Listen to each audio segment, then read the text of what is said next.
All right, everybody. We are seriously letting local judges decide NCAA eligibility now because that's what just happened. Trinidad Chambliss just won approval for a sixth season after NCAA lawyers reportedly left before the decision. Well, reportedly, they did leave before the decision.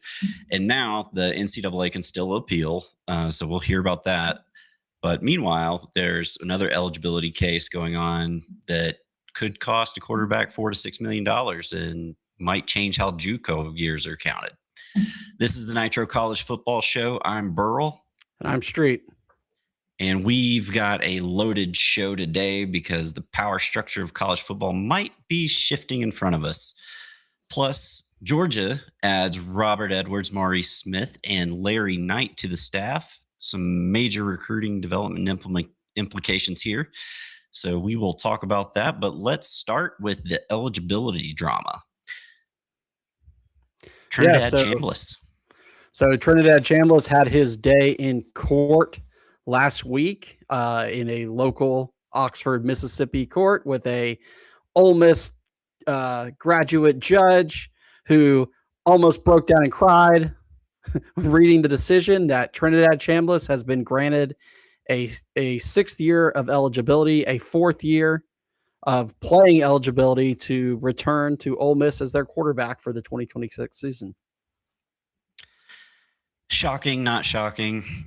I mean, you have a local judge who is an Ole Miss alum, donor, basically a good old boy, right? Yeah. And I think we're going to see that in the Aguilar case too, because I'm pretty sure it's the same type of situation. But it's kind of crazy that these local judges are making these giant decisions, and the NCAA's lawyers, they're just like, whatever, and they just leave. I mean, this whole situation was kind of a clown show, right? Like Chambliss was signing autographs for people in the courtroom. The judge cited this bad information from the Carson Beck interview where he said he wasn't in class, but if you actually saw the whole interview, like that's not really what he said. He had already graduated and everything. This guy cited it, and Chambliss's lawyer cited it, and it was like a snippet, and it was taken out of context and not really truthfully applies to this situation at all. The argument here was that Chambliss had been told by Ferris State that he was medically redshirting during that season, that he'd had issues with tonsillitis. He eventually got surgery for it to help him, but he wasn't really fully better until a couple of years later, which I don't buy that. And his whole argument, I just want my 4 years. Well, there's lots of players who were backups who didn't actually play 4 years in college. So it's just the rule. You get the time, you're on the team for, 4 years or 5 years or whatever to play. It's not, you get to play for 4 years. That's not how it works. And that's how this has been rewritten. A local judge now made a decision to overrule the NCAA, who denied Chambliss's initial, filing, denied his appeal, made a final appeal that said, no, we're not doing it. And it was like the day before this. And then a couple hours later, judge sympathetic to, a local court case says, I feel for the player that the NCAA wasn't, genuine in their efforts and he should be able to play. So now we have Trinidad Chambliss, who has successfully fought to come back to school. I don't think he was feeling bad about it. It was, hey, we have an awesome quarterback that I want to come back to my school and give me a chance to win a national championship. Right. So I have the power to make that happen. I'm going to make it happen. Right. And like you said, it's bad because we have local judges now deciding eligibility for athletes. The NCAA, once again, is proven to have no power. Once again. And this is only going to continue to be a problem. Obviously, the other case that was going on is the Joey Aguilar situation. Now, very different situation. Aguilar is trying to get an 8th year of college. He's trying to argue that his JUCO years don't count. And during his court case, which was on Friday, Aguilar was saying that if he doesn't get granted this, it's going to cost him $4 to $6 million. which in his case is probably true. Because unlike Chambliss, Aguilar is what, at best, maybe a 5th, 6th round quarterback. Yeah. I mean, he's basically Brock Purdy. Yeah. I mean, if he's lucky. So the judge in this case, though, unlike the judge in the Chambliss case, the judge is taking his time. So he's flat out said, I'm not going to make a decision today. This was on Friday. Here we are, Wednesday the next week. Still hasn't made a decision.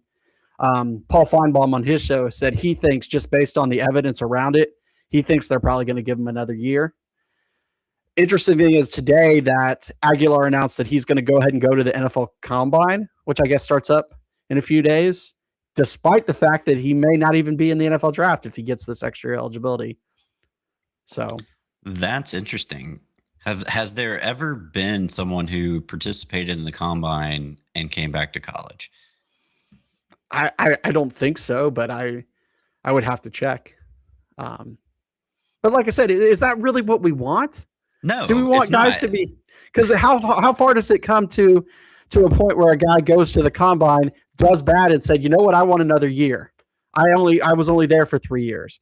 Like, I declared for the draft, but oh no, wait, I didn't declare for the draft. I'm going back to school. Like, yeah, I mean that's what's great about college football is it's an ever evolving, revolving door of players coming in, getting developed, and then making their way to the NFL or calling it a career. And then they find other cool things to do, like become grad assistants and get into coaching because it's right there for them.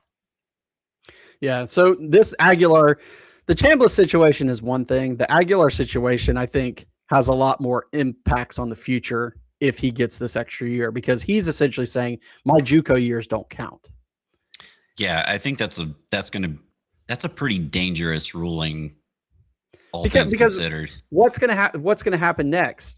That you have, let's say you're at a big school, let's say you're in Ohio State, and you've got a freshman quarterback who came in last year who is going to be awesome and he's going to start. Let's say there's another kid that you want to come in.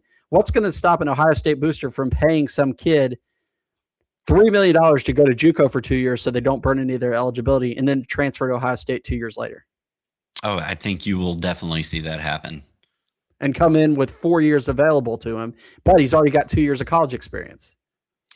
Oh yeah. I think you'll see that, because I mean, with what Indiana's been able to do the past couple of years without truly having to develop anybody. I mean, their best players that came over that made the impact, like Fernando Mendoza. I mean, obviously were developed out because they played lots of college football before getting to Indiana. Right. And the Indiana model of going and getting older, experienced players is only going to grow. Yeah. If that's the case. And you're going to end up with rosters that are filled up with guys that are 24, 25 years old. Is that really what we want? Is that college football? No, I think that's the UFL or XFL. That's the NFL. I mean, it used to be the average age of a player in the NFL used to be like 23 years old, because the average NFL career for a player is only like 4 seasons. Most guys are out of the league by the time they're 28 years old. So I don't know, man. It's a mess. We're letting local judges decide things that will have national implications on the sport. And until at this point, the only way it's going to change is if the government steps in. Now, there was a senator who proposed a bunch of things that I think would fix it, but I just don't see any way something like that getting passed right now. It's all the things we've been talking about: contracts, rule contracts, back to one-time transfers, structure, payment, support for non-revenue sports, all that jazz laid out by a senator, but I don't think it's going to happen. So I don't either. I mean, can't get Congress to pass anything as it is, and this is pretty low priority in the grand scheme of things. But it shouldn't be, right? This is a multi-billion-dollar industry. I know people are like, it's just sports. Why should the government care? The government should care because this multi-billion-dollar industry is being run by our public educational institutions. They should care. This should be something that they care about. This is how a lot of these schools that are educating our youth make a lot of their money. So I think it is important, and I wish that the government would do something about it because it's just gotten out of hand. Oh, I would love for something to be done, but I don't see it happening. Yeah. But real quick, if you're enjoying the show, hit that like button. It helps more college football fans find us. And if you're new here, hit the subscribe button down there at the bottom right. We're here every week talking ball. So, Big Ten, trying to get the playoff to go to 24 teams. Yeah. So we all knew that's what they wanted to do, that the SEC said, hey, we'll go to 16, but the Big Ten said, we'll only come down to 16 if you're willing to come up to 24 within, a certain period of time. And so this week, the details of what the Big Ten is actually proposing has started to leak out. So under the proposal of the Big Ten 24-team playoff, here's the highlights. First off, we eliminate conference title games. Okay. Doing away with that. That to start I can out. Get behind. Yeah. Who makes the playoffs? It's the 23 highest ranked teams in the playoffs, plus one guaranteed spot. The guaranteed spot is for the highest ranked G6 team if they are not already in those 23 highest ranked. Why do you need a guaranteed spot for the G6 at that point? I don't know. You shouldn't, but if they're not in the top 24, do they stand any of chance? I mean, no. So but if you're the 23rd team to get in, do you stand a chance? No. Hell no. Nope.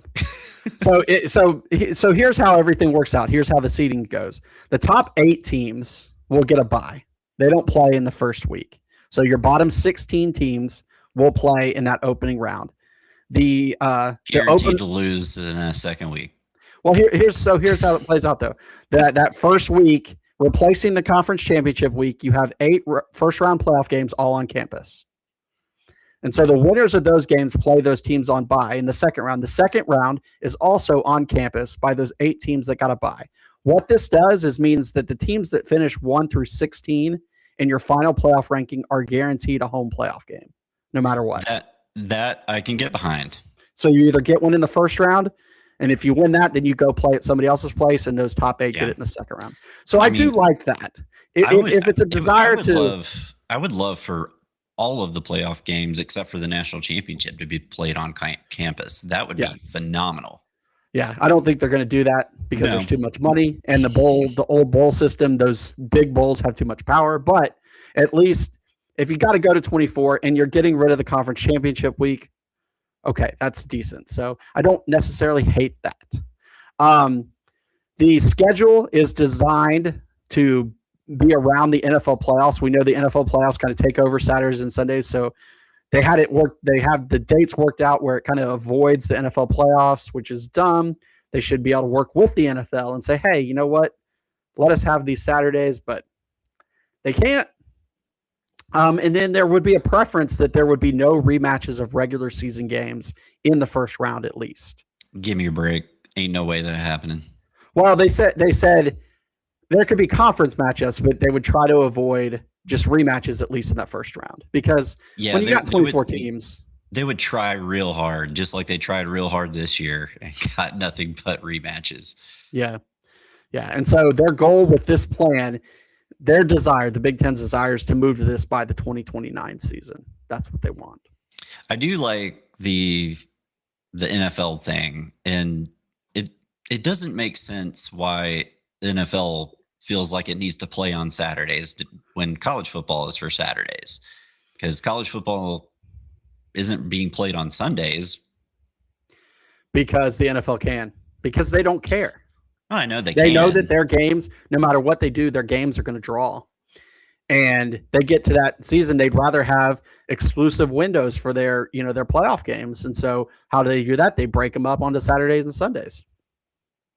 And college football's too scared to stand up to them. That's what it boils down to. I don't think they're scared. They just can't. I mean, right.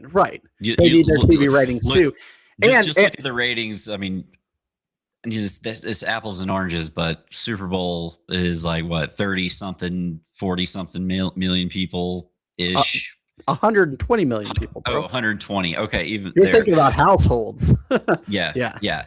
And then the college football national championship, it's like 17, 20. Yeah, at best. College football does well for what it does, and even that was the thing. There's a lot of talk about bowl games dying, but bowl game viewership on television, especially amongst like the Pop-Tarts Bowl and the Cheez-It Bowl, were up this year. They set record numbers on bowls on television. So even though the games aren't as good, people want stuff to watch. In December. I mean, I wouldn't say that the games weren't that good. I mean, I know. I mean the teams and having players opt out and things like that. It's not. Yeah. But the games were still entertaining. They were close and competitive, and exactly. Then the kids that were playing were into it. Because the one thing I always say this, no matter all my gripes about the whole world of college football right now, the product on the field still delivers, no matter what. So. Oh yeah, I mean, the emotion it's still there. I mean. The rivalries, the passion behind like each school. I mean, that's what college football is. So, there's a full, we've got a link to the whole, how it would have laid out, but essentially by conference, if this plan would have been in place for this last season for the 2025 year, you would have had 7 SEC schools, 6 Big Ten schools, 5 Big 12 schools, 3 ACC schools, and then Notre Dame and 2 G6 schools. So that would have been the breakdown. But like let's just take a look at some of these games that would your first round games. Okay, BYU versus Houston. I mean, BYU is decent, Houston's decent, but are either of those teams going to win a national championship? No. Vanderbilt versus Virginia. No. Utah against Michigan. No. So okay, yeah, we're adding games, but are any of these first round games necessary other than a team like Texas getting a chance to make it to the second round or Notre Dame getting into this playoff? I don't know. Notre Dame, Miami, Texas, and Alabama played in this first round. But outside of those schools, what looks really good? You take away the outside parts of the bracket, and you just have the 8. Now that's a playoff I would like to watch. Right. You would have one Indiana versus Oklahoma, Oregon versus Texas Tech, Ohio State versus Texas A&M, and Ole Miss Georgia, which is almost what you had anyway. Pretty much, but I mean you had an extra week and. Right. But I'm saying Ole Miss played Georgia. Ohio State didn't play Texas A&M. They played Miami, who beat Texas A&M. Texas Tech played Oregon, and Indiana and Oklahoma played. Or Indiana played Alabama, who beat Oklahoma. So I'm still baffled to this day why they went from 4 to 12 just right away. Why they didn't even go to 8 at least or 6? Yeah. Yeah, 8 would have been awesome.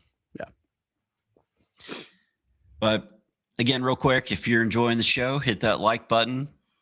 We want to attract some fans. The more you like and comment, the more it helps us.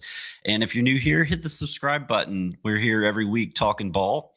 And if you're already subscribed with us, tell your friends. If you have friends that love college football, which I hope you do, because everybody should, let them know. Come check out the Nitro boys over here. And let's talk about the Pac-12. It's back. Pac-12 is back, baby. It's not a Pac-12. It's a Pac-8. But it's back. But they kept the name. Yeah. Well, and so they are back this year. They've got 8 teams this year. They were able to pull over 6 new teams to join Washington State and Oregon State, the surviving members of the Pac-12 who played as a 2-team league last year. Pac-2. But you know what? We used to have 18 conferences in this country, and everybody was fine. The SEC was an 8-team conference.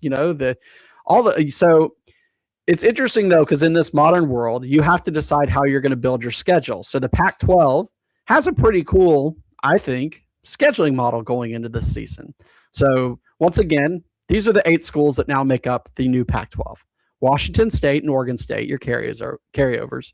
Boise State, Colorado State, Utah State, Fresno State, San Diego State, and Texas State. Hey, they're all state. They're all something state. A lot of states. So wow. here's their what I call the cool scheduling model for the 26th season that will work perfectly for 8 teams. Everyone plays 4 out of conference games to start the season, weeks 1 through 4. Nobody's on bye. Everybody plays all 4 weeks to start the season, and they get their 4 out of conference games out of the way, up at the front. The next 8 weeks are designated for conference play. Now, everybody will have a bye within that, and then during that time, they will play all the other 7 schools that are within the conference during that time. So that'll get you through conference championship problem solved right there. Yeah. So that gets you through to week 12. Then there's 1 week left in the season, the final week of the season, and that game they are referring to as the flex schedule week. So it will essentially act as the back end of a home and home. So during the first, those first 8 weeks, those 7 games, you will have played either 4 home games and 3 away games, or 3 home games and 4 away games. So that last week, you will either get, if you already had 4 home games, you'll get an away game. And if you've already had 4 away games, you'll get a home game during that last week. And it will be, and they're allowed to adjust it up until 6 days prior to the game. The idea is that they want to maximize the best matchups that they can get for that final week, to really try to, spice up the conference, to try to do their best as they head into potential playoffs. Now, the flex week, one interesting thing is that the flex week does not count towards their conference standings for determining the conference championship game participants. So it's essentially an in-conference, out-of-conference game. Yeah, it's basically what Vanderbilt was asking for last season, wanting to just play someone right there in championship weekend, just to put something else, another data point out there for the committee. And it makes that last week still matter. But if you are a team, let's say that you already locked into the conference championship game and you have an injury, maybe you sit somebody that week, because it doesn't matter. You're trying to win the conference championship. Maybe you're not anywhere close to being in college football playoff contention, but you really would want to win the conference championship. Well, that flex week, you could sit somebody.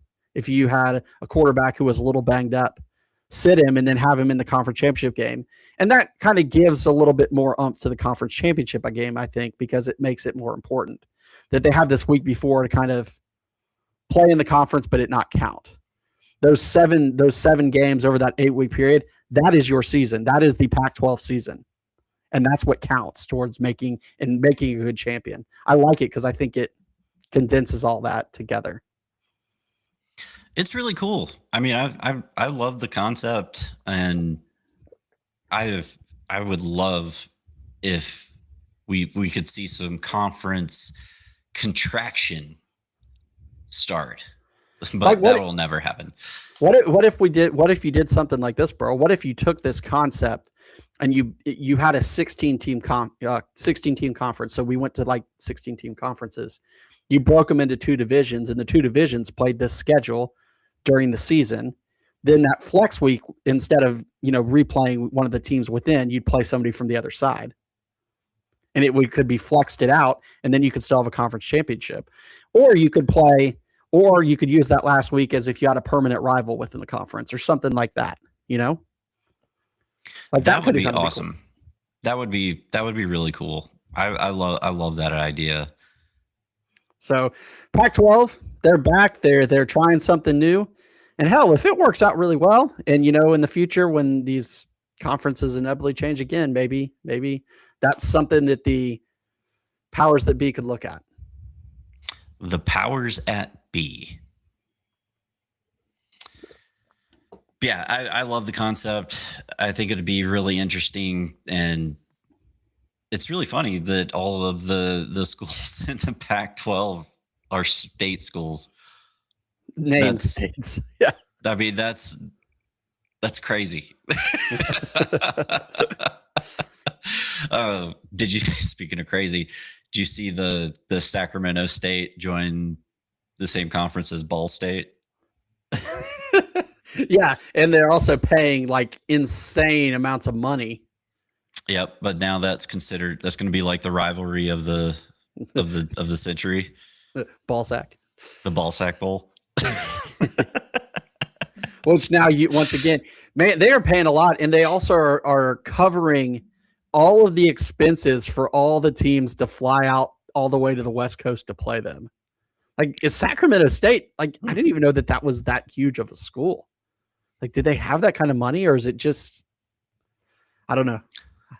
Man, those people out in Sacramento are very generous. I guess so. And Steven Larson out there flying people out there.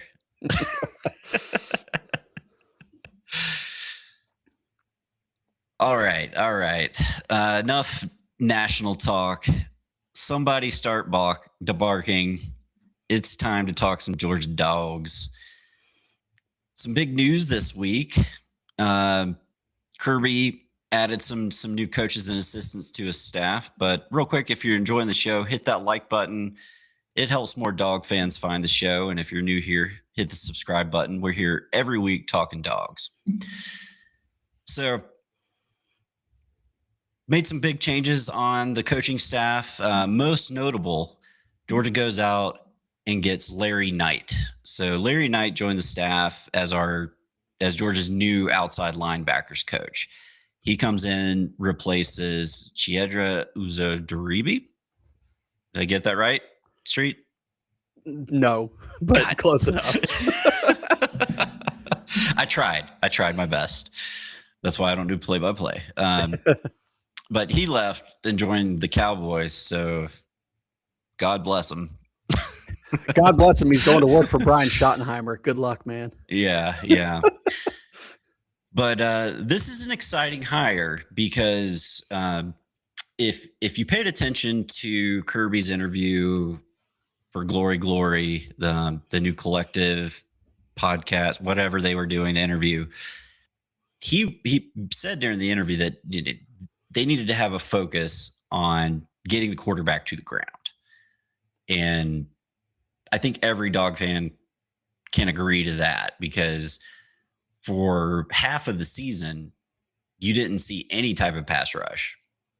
And then we finally started getting pass rush, but we couldn't get home. And then it totally disappeared again against Ole Miss, and Trinidad Chambliss made us look bad. So, I mean, Abe Harris gets hurt, and that was it. Getting to the quarterback, getting sacks was by far the biggest deficiency on the Georgia defense this year. Even after it improved in the second half of the year, they finished somewhere like in the 110s in sacks. And not that Georgia has been a program that always gets a lot of sacks, but they do have a program that gets a lot of high havoc rate. And you just weren't seeing that this year. And so the focus turning away from more of a contain mindset to a getting home with a quarterback mindset, I think with the hire of Larry Knight, that's going to be a focus. He's kind of known for that. Last year he was at Arkansas State. They finished 9th totally in total sacks and 6 in sacks per game. So he's going to come in and kind of bring that mindset to Kirby Smart's staff, and hopefully develop some of these guys that Kirby's got on the outside to get home a little bit more next fall. Absolutely. And apparently he's got a really good reputation on the recruiting trail. Kirby says he's one of the best recruiters around, but I'm sure he says that to all the gals. Kirby doesn't hire anybody who's not one of the best recruiters around. Exactly. If you've ever read Nick Saban's book, the first chapter talks about always be recruiting. And I mean, there's a reason that Coley is still on our staff at Georgia. Because he can recruit. That boy can recruit. I mean, can't coach. But he can't coach that well. He's been He's been the coach when we've had our biggest issues with wide receivers that we've had in the last 25 years, but he can recruit. But he's also gotten the most talented ones in the door. True. Yep. And Larry is from Georgia, Augusta native, graduate of Glen Hills High School, shout out, and actually played ball up in Michigan, not the University of Michigan. I think it was Central Michigan. But he's always been a defensive line coach, outside linebackers coach, just really well known for developing players. Talked about Arkansas State. Yeah, he had a stint at Temple, Georgia Tech, as a grad assistant at Tennessee, where he developed one of the edge rushers that set the Tennessee record for sacks in a year. So dude's got creds. This is a great hire, and very excited about this one. Yeah. I think this is one of those hires where people threw out a lot of names, some big time names, but Kirby went and got his guy. And I'm reminded of when Kirby went and got Fran Brown to come into Georgia from Rutgers. That there was lots of names, that people wanted Kirby to go get. And no, he went and got Fran Brown. And that was a fantastic hire, both as a recruiter and as a developer. And yes, I know Syracuse struggled mightily this year, but Fran Brown, I still think, is one of the best young coaches, young in his career as a head coach in college football, kind of a rising star. So I trust in Kirby. And once again, he went and found a name that has some buzz behind it. Wasn't necessarily the biggest well-known name, but I think can come in and make a difference on the staff. Yeah, actually stole him from West Virginia. Yeah, he just gotten hired there. So Kirby took a guy from Rich Rod's staff. He pulled an Ole Miss. He did. He was already enrolled and in class and got a text. Got a text from Kirby. So some other big hires. This is a really cool one. Robert Edwards has joined the staff as an assistant running backs coach and support staff member. He replaces David Hill, who left for a position at Colorado State. And if you don't know who Robert Edwards is, he played for Georgia with Kirby Smart back in the 90s, was 1,000-yard rusher his in 99 and rushed for over 2,400 yards and 30 touchdowns in his career at Georgia. One of the most electric, exciting running backs that we saw in the 90s. His first few games were ridiculous. And then he got hurt, and that kind of sucked. But yeah, unfortunately, one of the saddest NFL stories, because after a great rookie year, Robert Edwards is the reason that they changed a lot of the stuff that they did at the Pro Bowl. I think he was on was going to the Pro Bowl as a rookie, and they had a beach game. It's a beach flag football game, yeah. And he tore up his leg, and that ended his career. He never played another down in the NFL after that. But obviously, the Edwards family, his younger brother Terrence, who is a guy that a lot of people thought would be a candidate to be on Georgia's staff. I find it interesting that Robert ends up on staff before Terrence does. Now, Terrence does a lot of work in the Atlanta area, developing receivers. He does a lot of work with Dog Nation for the AJC. And he's a guy I thought would always be a candidate whenever the wide receivers position is open that could potentially come on. So it's interesting to see Robert join Kirby's staff before Terrence does. But maybe that's an end to get Terrence, because I think Terrence Edwards, I read a lot of his stuff. He's a really smart guy, really knows the wide receiver position and how guys develop, has some really good connections. I know he didn't end up great for us, but he worked with Trey Burton before he ended up in Athens. And Trey Burton was good for Georgia. For Georgia, yeah. So, yeah. And he's worked with a lot of other guys in the Atlanta area. So it's a good hire, interesting hire, and it's always good to see another alumni come back home. Absolutely. So the interesting thing here, and I think one of the big reasons that you would see him hire Robert Edwards before Terrence Edwards is, if you notice, Kirby likes to hire the guys he played with, which is cool. I love that. It's like getting a job reference, a referral at a job. It's like, oh, I worked with this person. I mean, Hell, you did that with me. Yeah, very true. But this was something I had no idea about, that Robert Edwards has been coaching high school football for 17 years. We're old. Nice. You're telling me, man. I'm older than you. I know. Yeah, he coached at Washington County High School. And so I was curious as to like what a player connections coordinator does. And, besides being the running backs coach, Robert Edwards is going to be a big part of recruiting at Georgia. You'll see a theme here, guys. Yeah. But that's really cool. That one really jumped out in the news. And then one last one that I thought was really cool. Kirby brought on Maurice Smith as a defensive analyst. And this is really cool because when Kirby first came to Georgia, Maurice Smith was one of the players that transferred from Alabama with him to Georgia. Yeah, and it was pretty controversial because he was going to be a senior and a starter at Alabama, and it kind of I think they originally put the rule in place that because they had the graduate assistant transfer, but they put the rule in place that you weren't allowed to transfer within the SEC.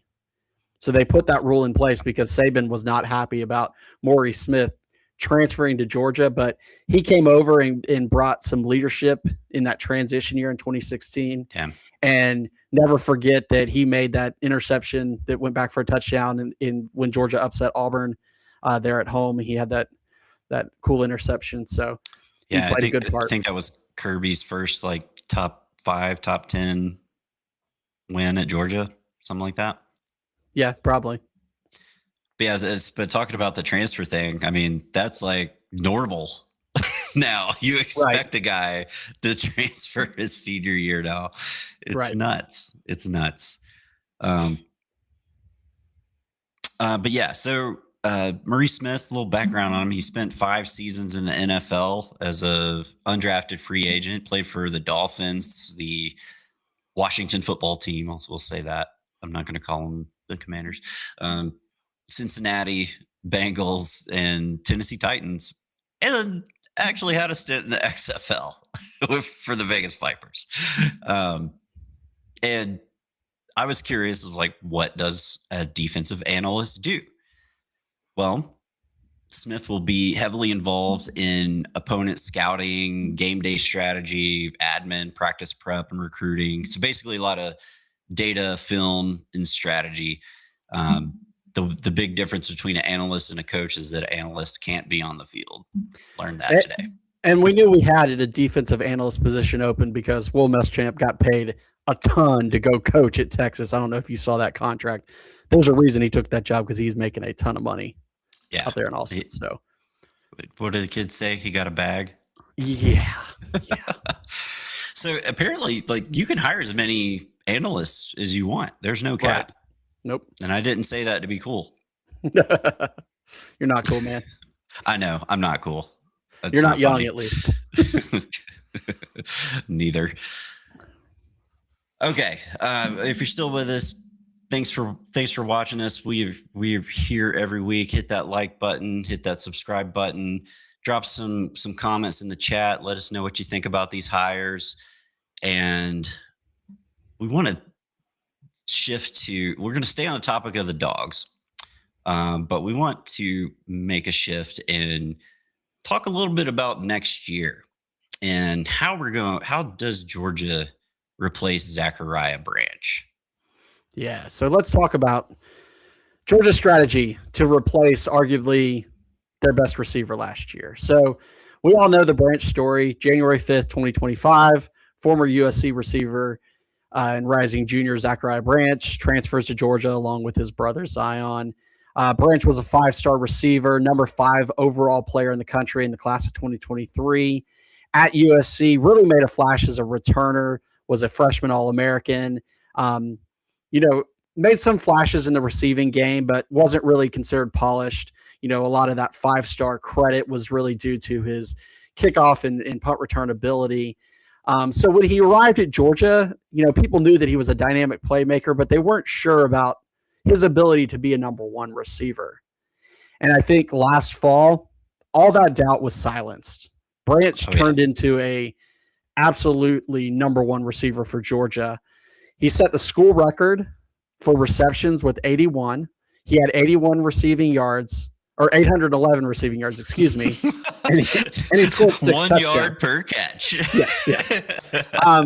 But Branch really was the number one target for Gunnar Stockton in a year where Georgia had some guys get hurt. Colby Young breaks his foot and is out most of the season. Noah Thomas took a little bit of time to develop. Branch was the guy. Well, also, Branch was a cheat code. I've said this several times throughout the season. There were so many times in games where it was 3rd and long and Gunnar would just dump it out to him in the flat. No one blocking for him. And dude would make a dude miss and get the first down. I mean, it was incredible to see. Right. And he was clearly Gunner's number one target by the end of the year, not just on screen passes, but also when you needed a first down, when you needed a big play, he was the guy we looked to. And he made those tough catches over the middle. I mean, there were several, deep slants where it's 3rd and long. He's your guy. Yeah. And a couple of fantastic touchdowns, on the season, one against Tennessee, one in the SEC championship against Alabama. Just a fantastic player for Georgia. So, after the season, he had a decision. And a trendsetter with his touchdown celebration. Yeah. So after the season, had a decision to make. He decides to go pro, forego his senior year. He's going to the NFL. Most people project him to be a pretty high pick. Most people are talking 2nd round, though there is some talk he could slip into the late 1st, but probably a solid 2nd round pick. So probably a good decision for him. He'll go somewhere and have a good career in the NFL. But the question is, where does that leave Georgia? Because Branch did so much for Georgia. There doesn't appear to be one player that Georgia has that can really replace all the things that Branch did. What was Branch? Well, he was a playmaker who could get yards on screens and short passes. He was also a reliable possession receiver who made clutch catches when we needed it and got first downs. And then he was a guy who could flip the field with big plays. So I don't think Georgia has just one guy that they can replace Branch. But what I do think they can do is replace him in the aggregate. I love it. So how does Georgia do that? Who do we have on the roster that you see would be replacing all of those exciting 3rd down and longs, all the explosive plays that Zachariah Branch brought? Yeah, so let's talk about those 3 aspects that I talked about, that what was Branch and how we can replace it if we break it down into 3 parts. So first off, Branch had 81 catches, but he only had 811 yards.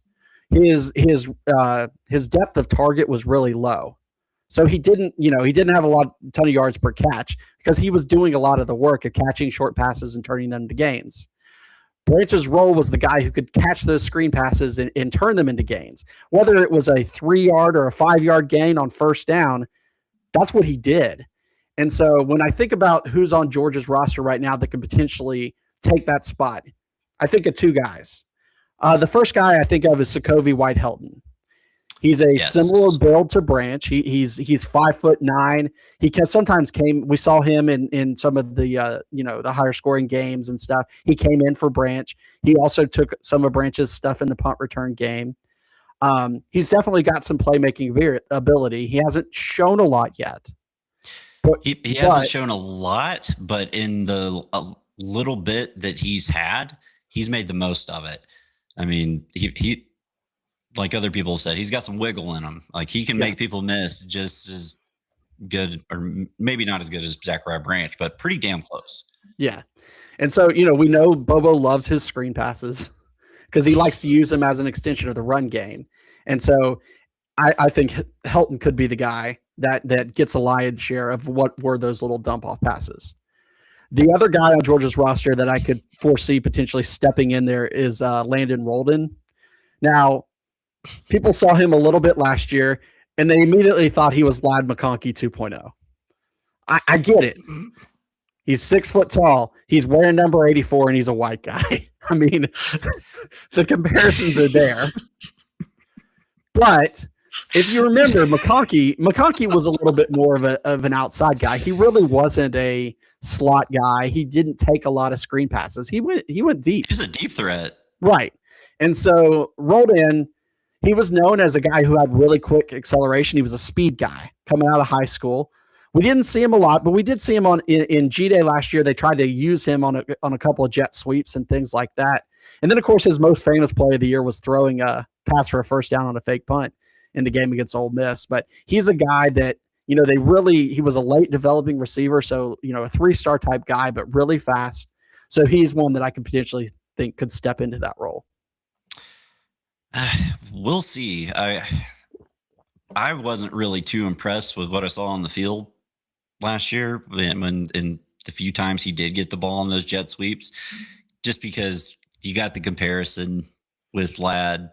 You saw Ladd do that with ease, making ridiculous plays. Same thing with Brock Bowers, who's like 8 times their size. So hopefully it works out. The speed is great. And I have no doubt that, Georgia and Kirby are going to keep developing him and he'll have a chance. Yep. So the second aspect that we want to think about was Branch as the go-to guy on third downs or third downs or fourth downs, really, when we needed a first down or a touchdown. So Branch had 38 catches that were either first downs or touchdowns. So out of those 81, 38 either went for a first down or touchdown. And so we need to replace that with somebody who has reliable hands who can get past the sticks when needed. The first guy that I think could be a potential replacement for that is London Humphreys. London Humphreys only had 18 catches in 2025. 14 of them were either for a first down or a touchdown. And 8 of those were in the second half of games. Stockton felt comfortable with him. He had a couple of big first downs in the SEC championship game. And also, Stockton went deep to him against Tennessee on that fourth down that ended up being the game-tying touchdown. And when you look at Georgia's play of the year, honestly. Right. When you look at Georgia's receiving room, the most experienced player on the entire roster is London Humphreys. Wow. He is a senior this year. He played a lot as a freshman at Vanderbilt, and he's played the last 2 years at Georgia. So, he picked his spots, but I think he's a third down guy, a third down specialist who could really see his targets increase, kind of like Branch did. The other guy, and you also keep in mind that the other third down target that Stockton used a lot was Cash Jones, and he's gone too. So I don't think we have a running back that's going to catch a lot of passes like that this year. So I think it's going to fall more to the receivers to try to get plays on third downs. I mean, maybe Peanut, but maybe who knows? You also got to look at the tight ends. I mean, so I purposely, when I put this together, I didn't mention the tight ends. I was going to talk about it in the close because Georgia has crazy talent at tight end. So ridiculous. I'm really trying to just look at the receiving room. I mean, could Caden Prothrow could fit in this section? He could. He might. We don't know what he's. Because he might be a receiver. Right. But if I had to look at the roster, the receiving roster for another guy that I think could be a third down type guy, I think it's CJ Wiley. Big bodied guy, 6'4", huge frame, can go up and get the ball. Some of those throws that Stockton made to Branch had to jump up and make great catches. Mm-hmm. Wouldn't have to do that with a guy like CJ Wiley. And I think of the other receivers that we have, Wiley is the bigger body, and I think he could be the target that we could use over the middle, things like that. So Georgia lost a lot of receivers. That's the one thing. Georgia lost a ton. We lost Branch, Colby Young, Noah Thomas, and Dylan Bell. So while Wiley only caught 2 passes last year, it was because we had a lot of experienced receivers on the team. There's been a lot of good buzz about him, so I think he's one that could step in and potentially help out on third downs. Yeah, he was a huge, huge recruit coming in last year. Yep. So then the third part of Branch's game was making big plays. He had 6 touchdowns, not a lot, but the ones that he did have, most of them were kind of awesome plays. And he did have some plays where he could take, a 10-yard cut and then cut it upfield and get 30 yards. So Branch's role as a big yardage type player for Georgia, we got a couple of guys that I think are suited perfectly to take over that, who could be guys who have deeper routes and catch passes. The first one's Talon Taylor. Now, Talon Taylor was a 5-star receiver coming out of high school, and he showed a couple of flashes. Unfortunately, when he did show those flashes, he didn't catch the ball, particularly getting open in that Alabama game, and then he got hurt. And so he ended up missing most of the season last year. He only had 2 catches, but this is a guy, he was a 5-star out of high school for a reason. He can definitely move and get down the field and get open. We tried to throw him a pass in the bowl game against Ole Miss as well, a deep shot to him. I think Georgia likes him, and I think they see him as a future playmaker down the field. The other guy is Isaiah Canyon, the transfer coming in from Georgia Tech. 33 catches for 480 yards, 4 touchdowns for Georgia Tech last year.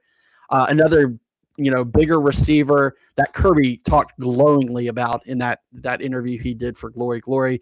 Talked about how Georgia recruited him in high school, but he dropped off the radar, and said he went to Georgia Tech and got better. And that's why Georgia went and got him. And so I think between Taylor and Canyon, I think those could be the 2 guys you're looking for as your deep threat, big play guys.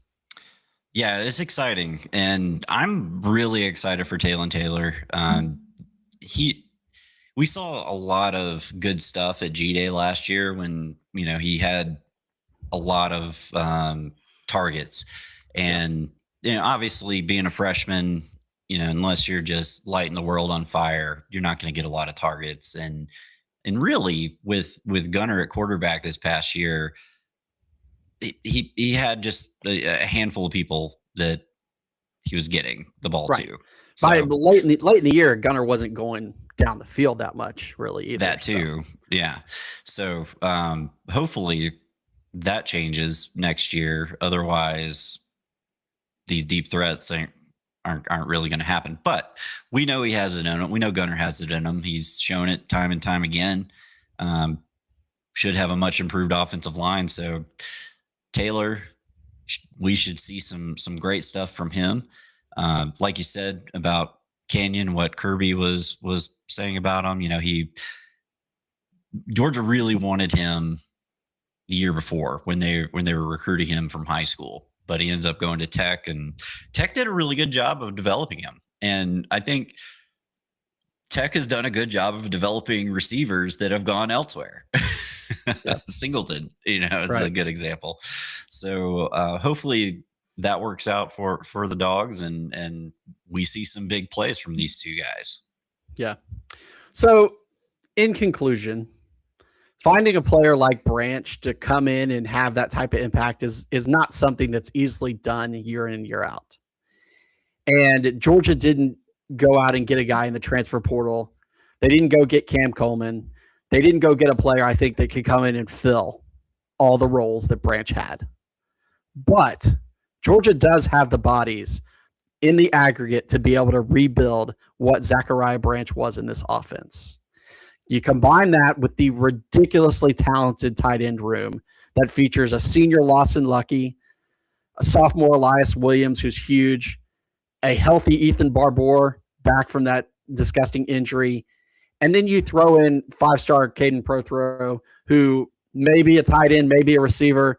All I do know is he set every state of Georgia touchdown record that there has ever existed.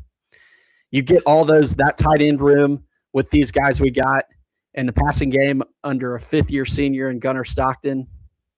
I think the pass game looks pretty bright for Georgia in 2026. Yeah, 2026 will be here before you know it. I know it feels like a million years away right now with the season just ending a few weeks ago. But you got to be excited as a Georgia fan for what's coming back. Like you mentioned, Georgia didn't go out and spend a whole ton in the portal because Georgia focused on retaining the talent that they've been developing over the past year, which we saw grow up throughout the year from very mistake prone to shut down until the last game. So, yeah. So very excited about where the Dogs are headed, and Georgia's loaded. Yep. All right, man. Well, you got anything else for tonight? I think I've said all I can say for today, and you'll have to wait till next week to get any more out of me. All right. Well, if you are a Georgia fan and you enjoyed this content, like Burl has said, please subscribe to the channel, tell a friend, and we'd love to see you back here next week and every week. But until next time, I'm Street. I'm Burl. Go Dogs. Go Dogs.